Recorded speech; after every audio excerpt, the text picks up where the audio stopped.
It's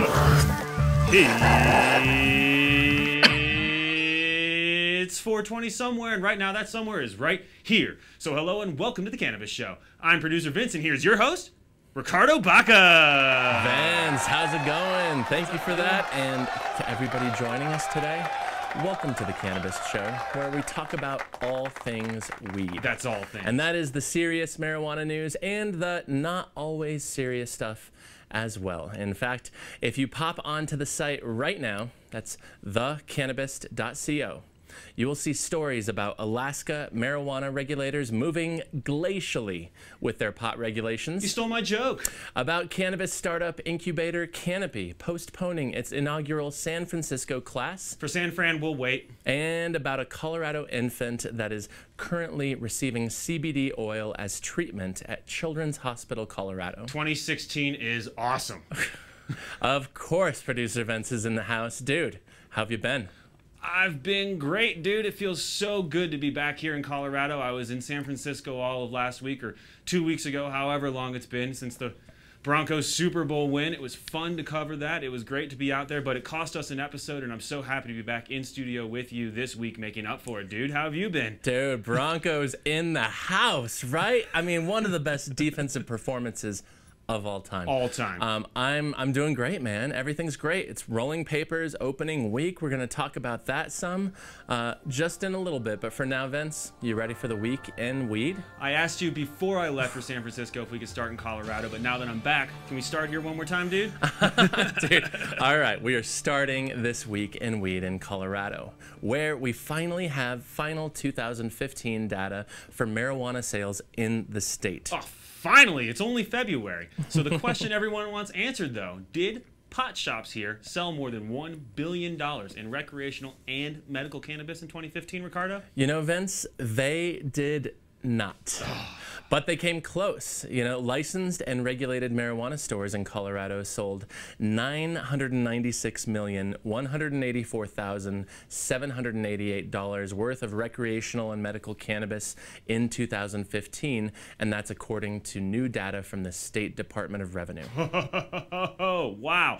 A, I want you to bring that to cents next time you do it because it was so specific. But B, dude, that's less than $4 million from that magical $1 billion figure. I know, you know, and it's also about a $300 million jump up from 2014 sales totals. That's not surprising. I didn't live here in 2014. But I guess it's fair to say that this is now a $1 billion industry in Colorado alone. Imagine when all 50 states are legalized. And what about the taxes for 2015? How did those shape up? You know, not bad. Colorado collected more than $135 million in marijuana taxes and fees in 2015, more than $35 million of which is earmarked for school construction projects. You know, those are impressive numbers, especially when you consider that taxes and fees only brought in $76 million in 2014. So that right there, $60 million jump. Right there. Right there. Right Vince. there, and how much pot taxes were collected. You know, it's a big deal. But elsewhere in the week in weed, Vince, we have this surprising statistic coming straight from the Colorado State Patrol. So this is in 2015, aka legal cannabis's second year on the market. Marijuana-related DUIs actually declined in Colorado. Declined. Granted, this is very early data, but still, one of the legalization opposition's biggest concerns is stoned driving. And while it's a legitimate concern, those numbers are actually going down in Colorado as more shops open and more officers are trained to detect pot use, and as many more people had access to legal weed in this state. You're right, Vince. It's pretty astounding. I mean, of course, high driving is still a concern in Colorado. People should know not to drive after getting stoned. They should. For these numbers to go down in legal pot's second year, that's a telling statistic that people are choosing to be more responsible, and that's the kind of news you want to hear, especially after introducing another legal intoxicant into the market. Well, it is, and DUI numbers were also down entirely in 2015 in Colorado, so, you know, kudos, Centennial State. You guys did it. You know, this conversation, Vince, reminds me of this Budweiser commercial during the Super Bowl. It starred actress Helen Mirren, and in the ad, Mirren tells people, quote, If you drive drunk, you, simply put, are a short-sighted, utterly useless, oxygen-wasting human form of pollution. Wow. End quote. And she goes on. So Vince, please run the clip. I would love to. Oh, my beer, lovely. Hello, I'm Helen Mirren, a notoriously frank and uncensored British lady. The collective, we are dumbfounded that people still drive drunk. So I'll sum it up like this. If you drive drunk, you, simply put, are a short-sighted, utterly useless, oxygen-wasting human form of pollution, a Darwin Award-deserving, selfish coward. If your brain was donated to science, science would return it. So stop it. Now, the chances are you're a fun, solid, respectable human being. Don't be a pillock. Your friends and family thank you. The friends and family of other drivers thank you. Your future self thanks you. This is supposed to be fun. Cheers. Nice and cold. So she told us. So remember her words next time you think about getting behind the wheel after ingesting either alcohol or weed. Now, if only law enforcement officials could figure out a more precise measurement of cannabis intoxication, because these blood tests picking up weeks-old weed in everybody's bloodstreams, they're just getting really old, dude. I know, dude. So now my first guest today has a very important role in this still new cannabis industry. He's a total data guy, and his firm was created to collect and organize the very important data being generated in the marijuana industry. So it's my pleasure to welcome BDS Analytics, Roy Bingham, to the Cannabist Show. How's it going, Roy?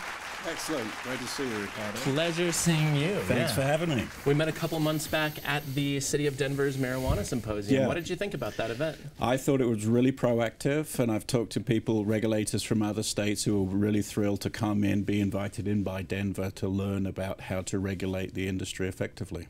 Fascinating, right? Like Yeah. to see a government entity, especially a city, to proactively go out and throw basically a cannabis conference on how you can create this kind of regulatory environment. And I have to say, I was struck by how smart the people were. From the Denver City Council people involved, they're very sharp. Absolutely. And they explained that they didn't know very much a couple of years ago, and they've had to learn really rapidly. Yeah. I can relate to that. You know, I think it's fair to say that a couple of years ago I didn't know very much, but I've learned a bit. Roy, we ask everybody, indica or sativa? I'm not really a very sophisticated consumer. I know that edibles put me to sleep. And sometimes I really need that. And that's a good thing to know, so you don't take those maybe when you don't want to You've go to also sleep. got my two sons over in the audience here, so I might be a bit cautious about what I'm saying. I get it, Roy. So you heard Vince and I talking earlier about these 2015 sales numbers, $996 million. Yes. Almost $1 billion. Is that a legitimate number for where we're at in this industry, in this state? Well, I think it's actually slightly different from that. I think 996 million is all dispensary sales, which included a few accessories and other items, about 31 million. So I think it's actually 965 million of cannabis sales. I think it's a remarkable progress. It's up about 42% from last year. Right. And Almost 300 probably million. the fastest growing industry in America, the fastest growing significant industry in America, as demonstrated by Colorado and the other states that are coming on stream. Sure. You think, I mean, you're the data guy, you think 2016, this year, when all is said and done, are we going to clear $1 billion in those sales? Oh, in Colorado, undoubtedly, yes. Yeah, we saw a significant pickup in December, of course. It would have been more than $1 billion if October and November hadn't dipped a little. And that's what I wanted to ask you about, because, you know, we report on these sales, as you do, every month. You know, we're crunching the numbers from the Department of Revenue. And when those numbers came in from December 2015, I was kind of blown away because, I mean, recreational sales set an all-time record in December of all months, and I know that these sales are somewhat secular, driven by a number of factors. But why December, our new record-setting month? What's your take on that? Well, I think there are a couple of factors at work. One is that people are relaxing more in December around the holidays, and probably consumption is up because people are relaxing. I think another factor is tourism. Certainly October and November in Colorado, pretty low months for tourism. And I think in December it picks up a little bit. So I think it's a combination of those two factors. It actually really just got us back on the trend that we saw in August, September. It did, yeah. You know, October, November were down. Now December took us back to the growth rate that we'd been seeing earlier on in the year. It was fascinating. I believe we had 4 or 5 months of consistent growth. And then the fall happened, mud season, not a lot of tourists wanting to come if they can't hike or ski, if it's just mud up in the hills. But yes, a lot of the dispensaries expected it. I was surprised by the downturn. I didn't realize it was a seasonal. I'm actually only a new resident in Colorado, so I'm not that familiar with the patterns here. But now I'm learning. Sure. Yeah.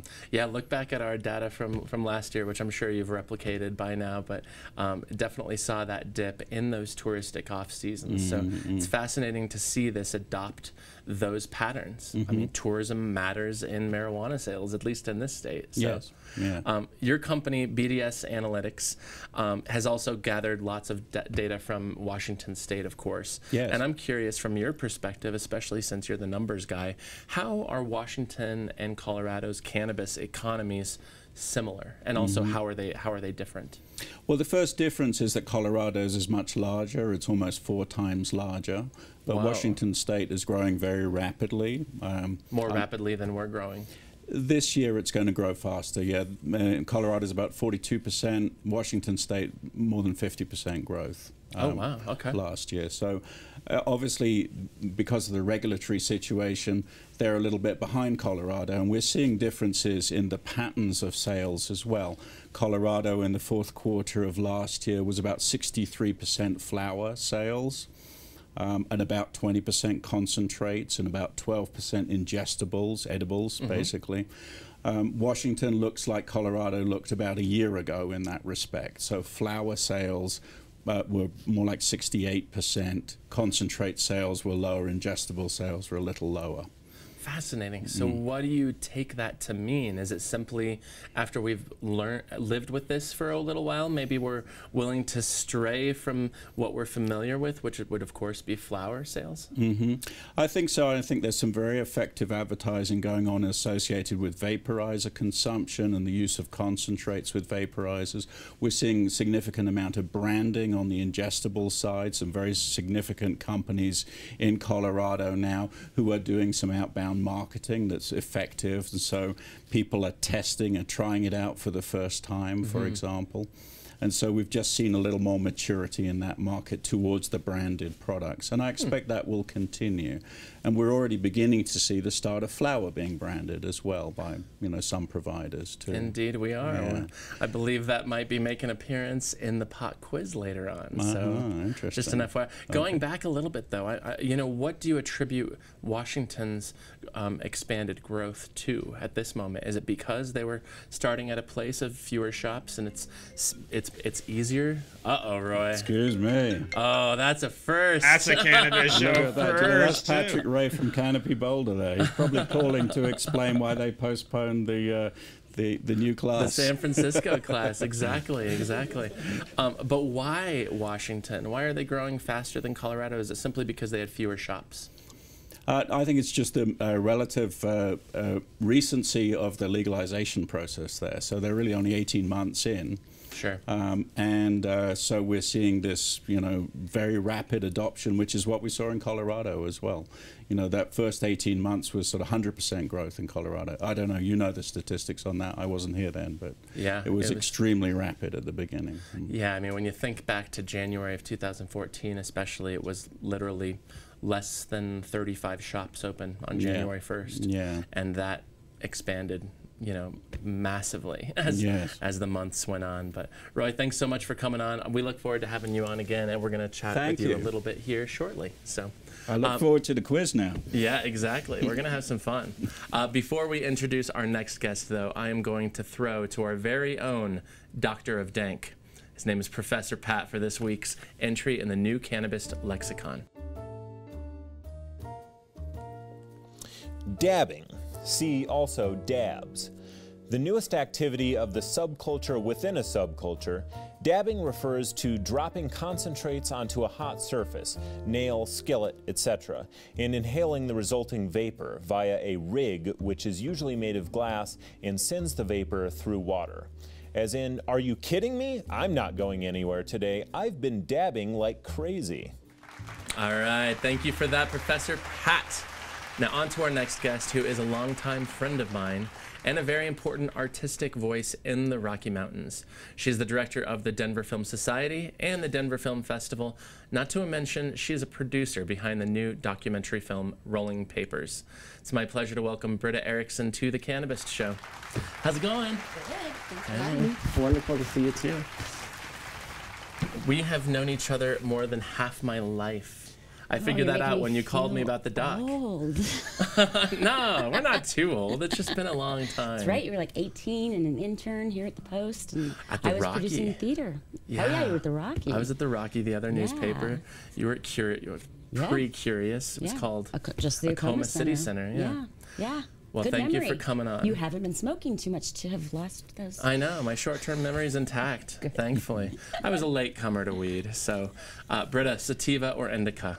Well, I am not a no-comer to weed, right? I've learned a lot about it in the past few years working on a couple of projects. But if I were to consume, I would definitely be an indica girl. I can and see I'd be that. like melting into this couch. I dig that. Yeah, and I do know that about you. You're a no-comer. I'm a newcomer. I get that. But one thing that cracks me up about this whole conversation about Rolling Papers, and for those who aren't quite aware yet, Rolling Papers is the documentary about the journalists at the Post and the Cannabist following the first year of legal weed sales. And this is ultimately your idea. Whenever anybody asks me or director Mitch Dickman about the film, we have to talk about you because this is so much your story. So tell us, why did you feel there needed to be a documentary about journalism and cannabis? A lot of reasons. I think I'm fascinated and have long been fascinated with journalism. And then being a documentary producer and having basically journalists, documentarians or journalists following journalists, I think has always been fascinating.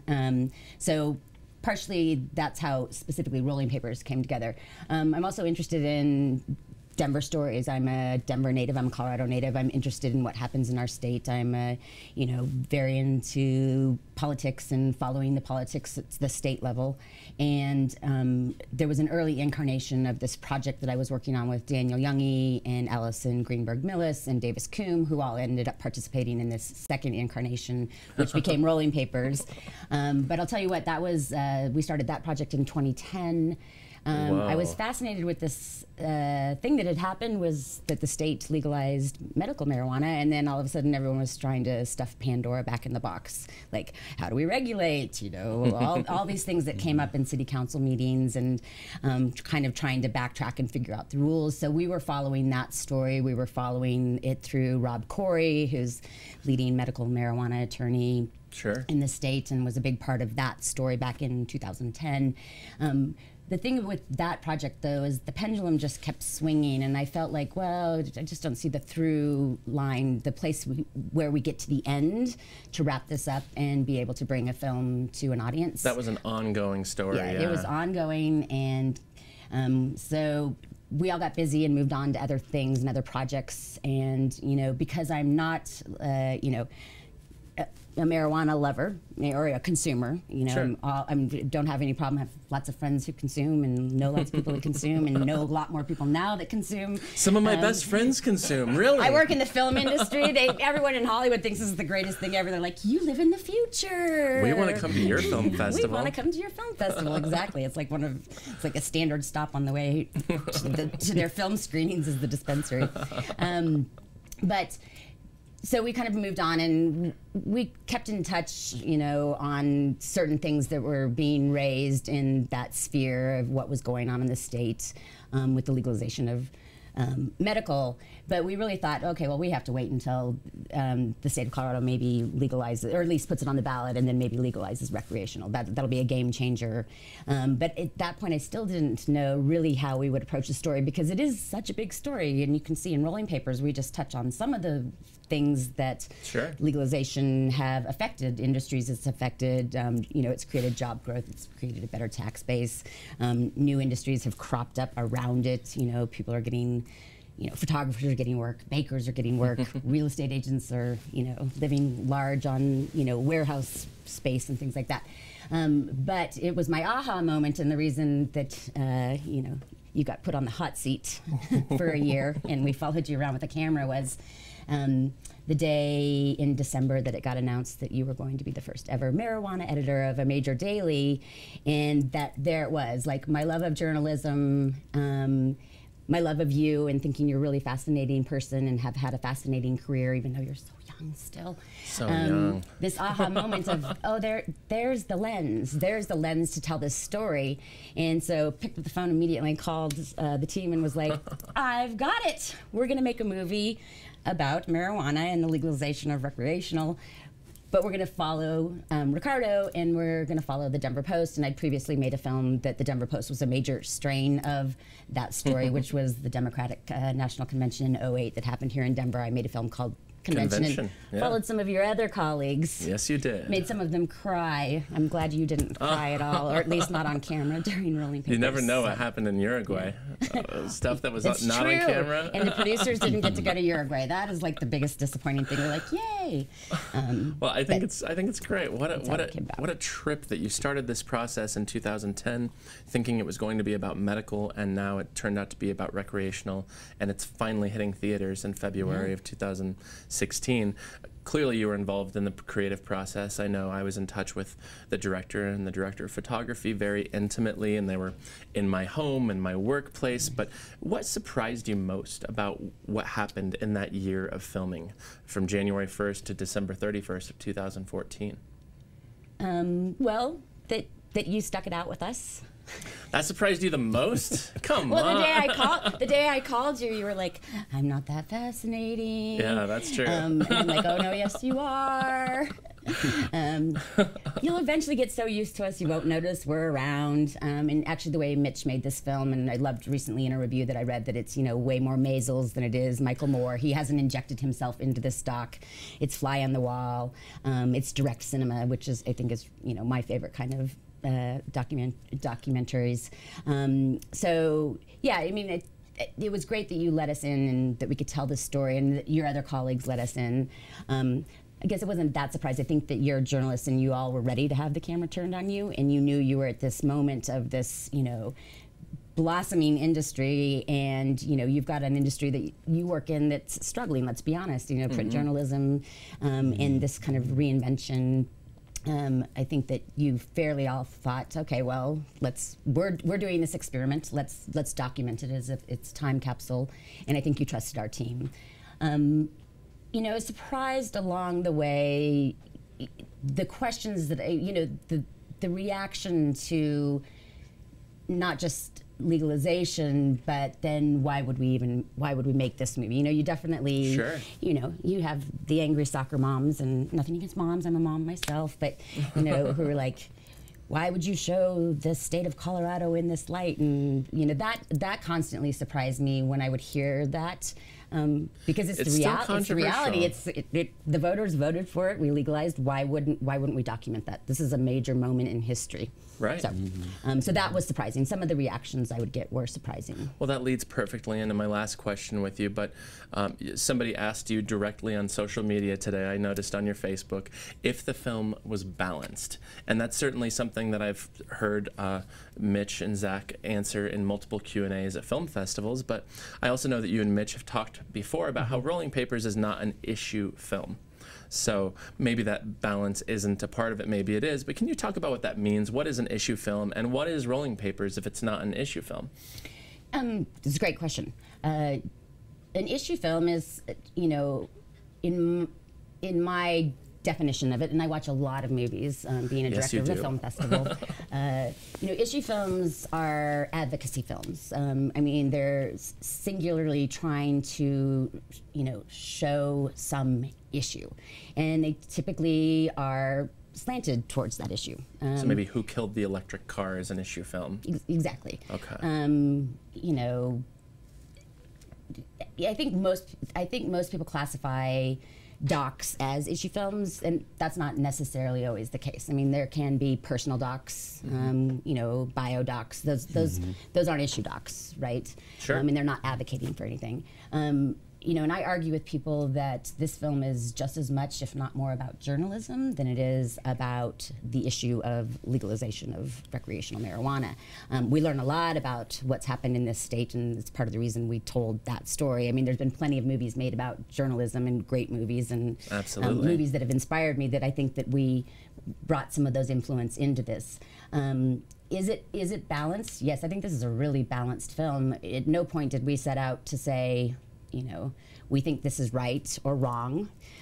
All we set out to do was to show the voters voted this in, and this is what it looks like in the state of Colorado.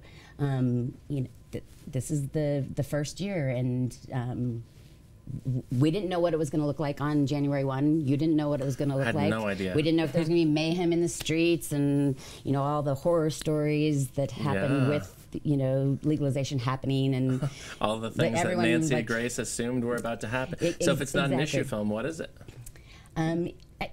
It's a documentary, and documentaries can document anything, and they don't have to take a side or you know, take an issue and try to prove a thesis around an issue. Sure. So it's Just direct cinema. It is direct cinema. It truly is, you know, something like, you know, anything the Maysles brothers would make. Grey Gardens, that's not an issue film. Grey Gardens is not an issue film, but it's one of my favorites. It's a great film.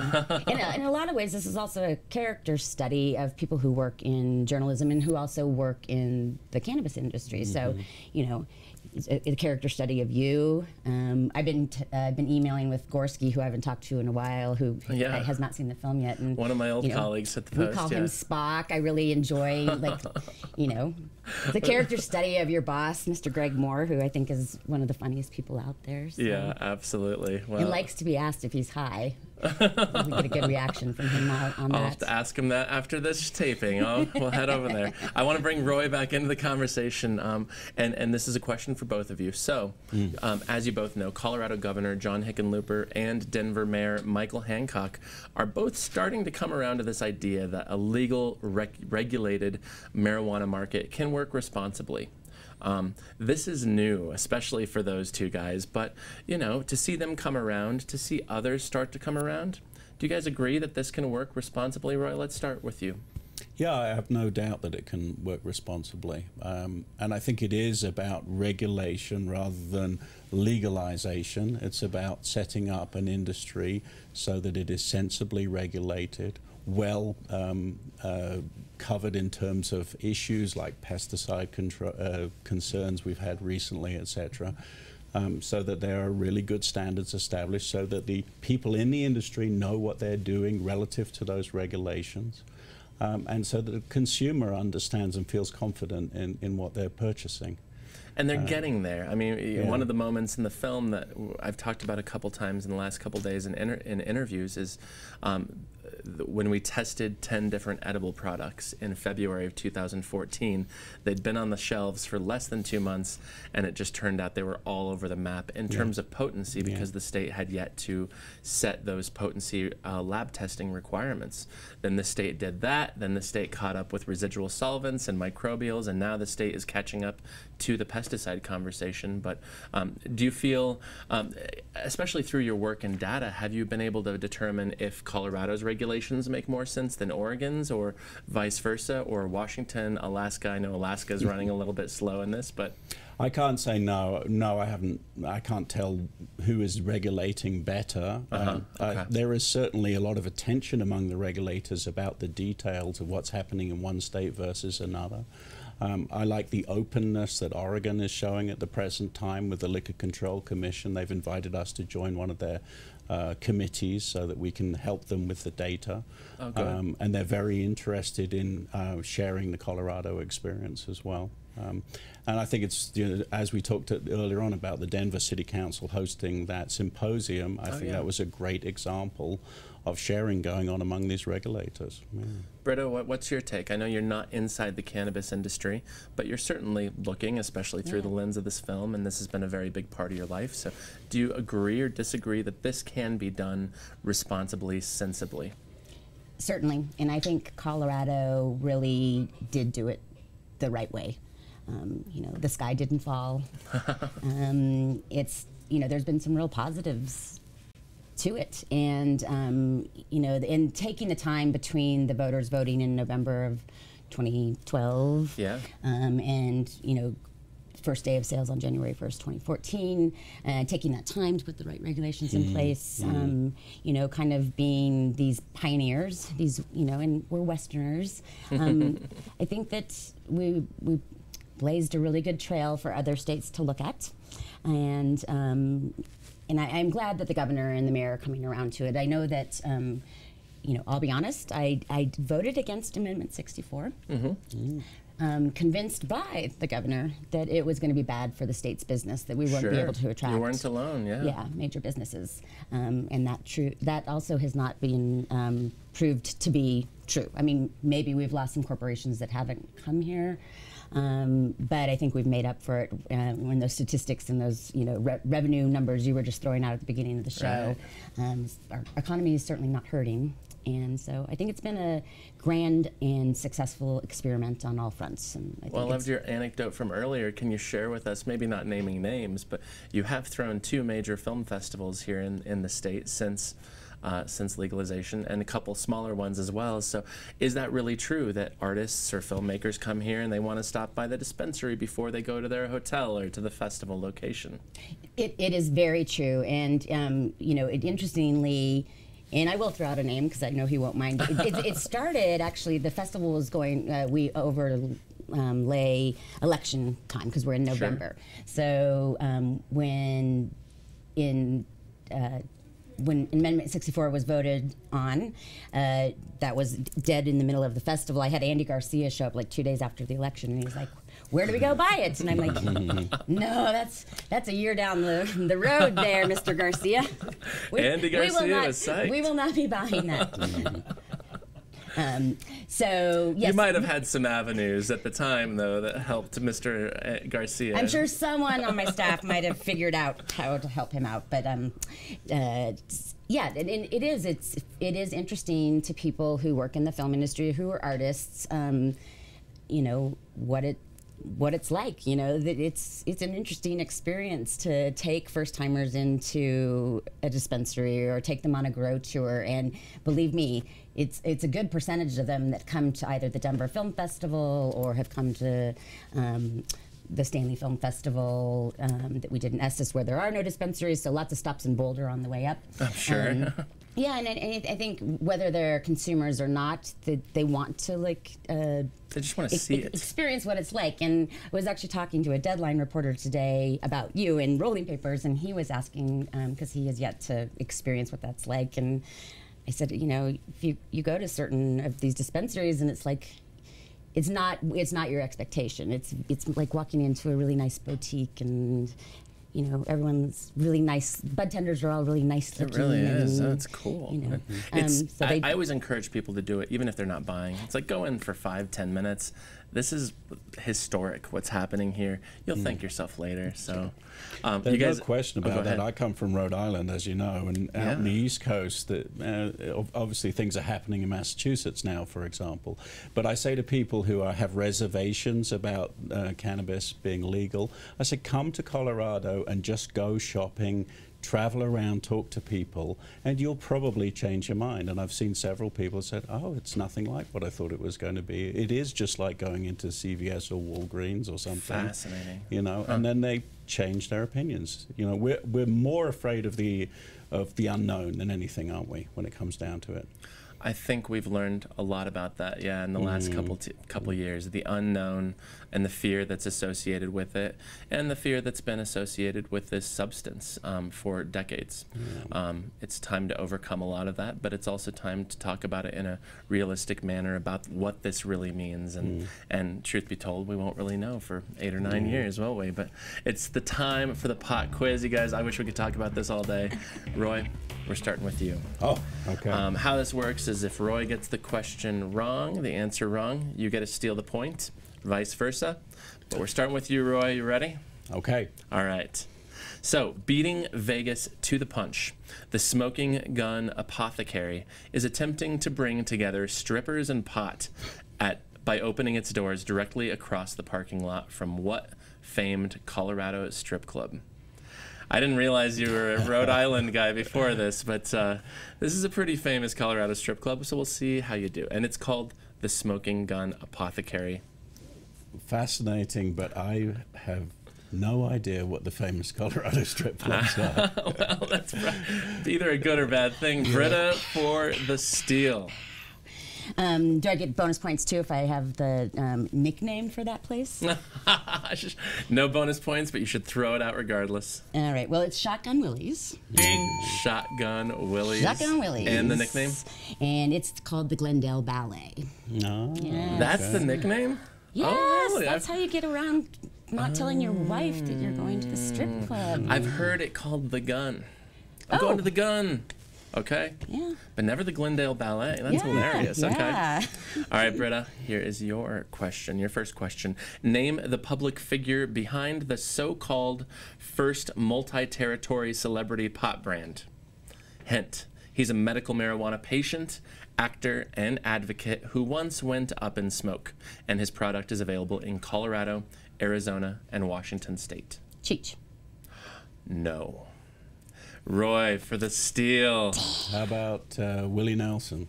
Oh, He's a singer, not an actor. She kind of gave it to you by saying Cheech and that being Chong, wrong. yeah. It is Chong. Nobody gets the point. But sorry, I grew up in Britain. I didn't actually, honestly, hardly even know Rhode who these Island, people Britain, are. you're going to have to figure out an excuse other place soon.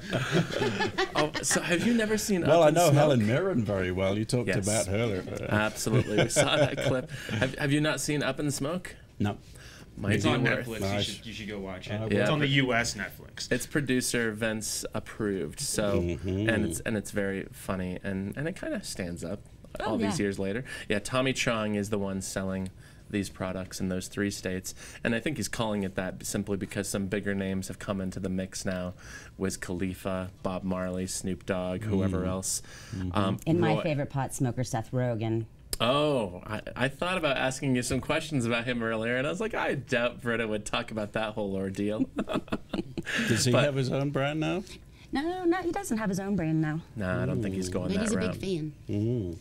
Big fan. All right, Roy, back to you. Lawmakers in what Colorado adjacent state killed a proposal this week that would have legalized and taxed recreational weed? I'm going to say Utah. No. No. Oh, dear. Britta for the steal. It's a Colorado adjacent state. Killed a proposal this week that would have legalized and taxed recreational New weed. Mexico. Ding. Dang. All right. For the steal. All right. You're getting these Well steals. done, Do Britta. I get an extra mug? Because my publicist asked me to bring one for her. Of course, we'll get you an extra mug. Yeah. Which publicist, Joanna or Katie? Katie asked, but I should get one for Joanna as well. Oh man! All right, we'll just send you home with a box. All right, Britta. Last question of the quiz. Name the former Colorado resident and 2012 presidential candidate who is opening a medical marijuana dispensary in Santa Ana, California. Oh my goodness. Former Colorado resident. 2012 presidential. Yep, this is kind of a tough one. It's, I love it though. Dane, good job with the quiz this week, man. Wow. I have no idea. All right, kicks it over. Roy, what you I'd thinking? love to steal, but I have no idea either. This is insane, but I'll give you the name of the shop, and then I bet you'll know immediately who is behind it. Her name, or the shop's name, is Roseanne's Joint. And it is Roseanne Barr, former Colorado resident, ran for president. Did she? Oh yeah, Wow, she's all up in that, and now it's amazing. She's come out multiple times. She was barely a Colorado resident. She barely ran for president. She ranked. I read some HuffPost story today about her ranking 6th for the presidency in some, I don't know what state, but in a two-party system, 6th is like last, though, right? probably. Anyway, you guys, I want to say thanks to our guests, Roy Bingham and Britta Erickson. Thanks to all of you for watching and listening. Tell your friends about the podcast. I am Ricardo Baca, joined by producers Vince, Dane, Eric, the rest of the crew. Katie, thank you. Have a great day, everyone, and we will see you next week. Mouth to show the sound of truth. I'm allowed to lose, I choose to win. I'm all in, I'm calling any posse you'll be raising at the end. I say it again, ain't afraid to get in. I be going for the jackpot with aces in my hand, I'm raw.